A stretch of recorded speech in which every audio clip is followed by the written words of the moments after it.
In the remote countryside of Wales, nestled between mist-covered hills, lay a forgotten village named Black Hollow. Its name was rarely spoken, and when it came with stories of sudden disappearances, of strange howls at dusk, and of shadows that moved against the wind. But to Clara Mendel, a fearless young cartographer with a fascination for forbidden places, Black Hollow was a mystery begging to be solved. She first came across the name while restoring an old 18th-century map.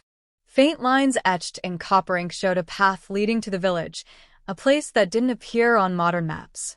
What caught her attention was a handwritten note just beneath the village marking. "The hollow hears what you won't speak." Clara's curiosity ignited like wildfire.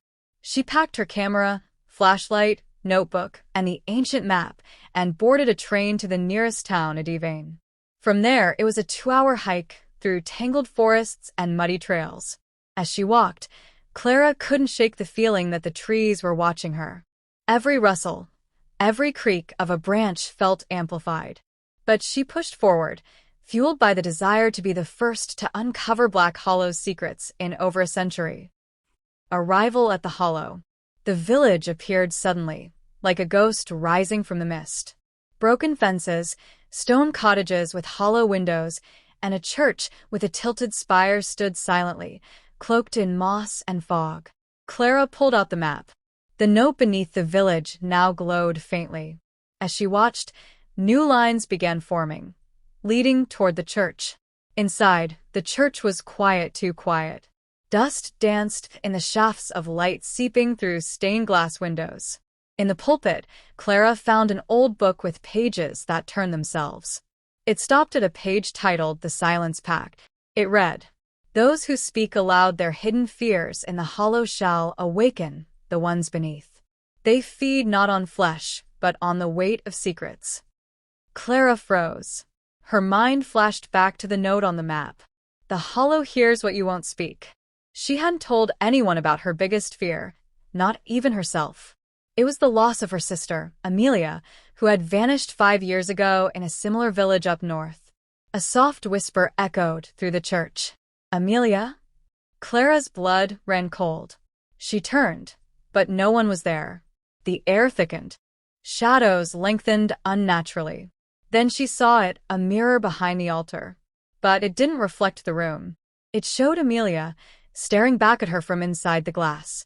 Her eyes pleaded. Her lips moved. "Help me." The map changes. Clara rushed outside, heart pounding.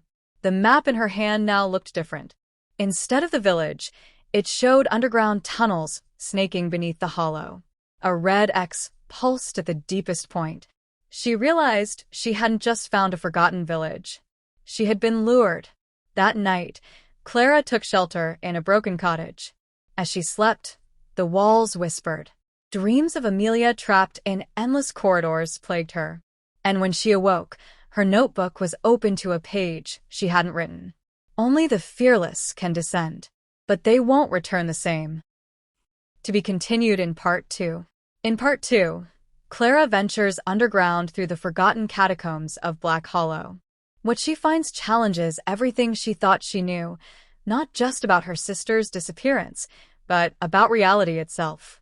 Clara stood at the entrance of a collapsed well, guided by the red X glowing on the ancient map. The mist had thickened overnight, and the air smelled of damp stone and old secrets. Her flashlight flickered slightly, then steadied, as if warning her. The tunnels beneath Black Hollow were real. She tied a rope around a sturdy tree trunk and began her descent into the darkness. The descent. The walls of the shaft were carved with symbols, not in any known language, yet oddly familiar. As Clara dropped lower, the whispers returned, softer this time, almost rhythmic. They didn't sound threatening, they sounded lonely.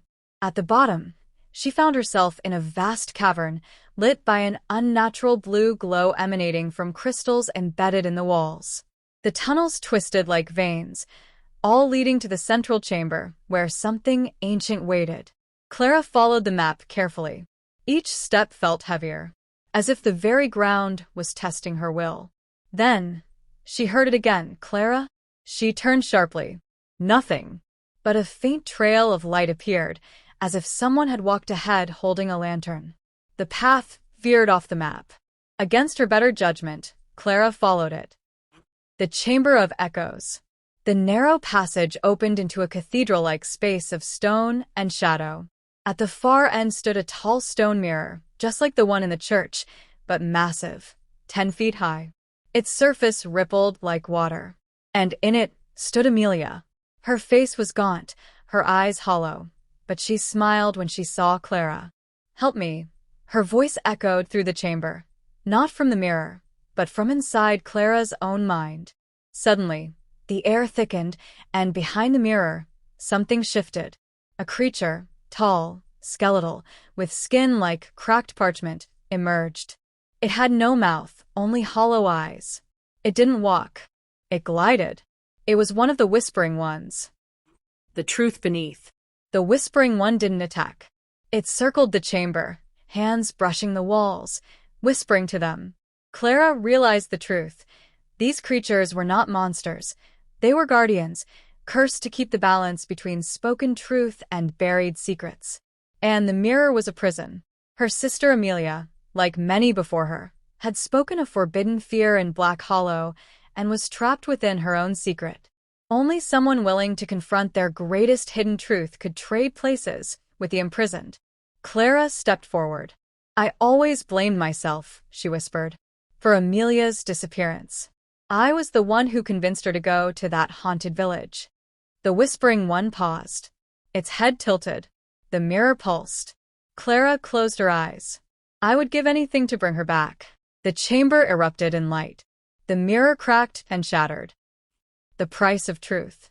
Clara awoke on the forest floor at the edge of Black Hollow. The village was gone, no ruins, no fog, no map.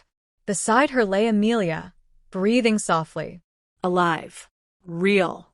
But Clara couldn't remember her name. The price for rescuing someone from the Hollow was identity. It took the one thing you'd never speak about. Yourself. As Amelia opened her eyes, Clara smiled, though she didn't know why. Epilogue. The map finds another. Weeks later, in a dusty bookshop in Edivane, a boy picked up an old map with strange copper lines.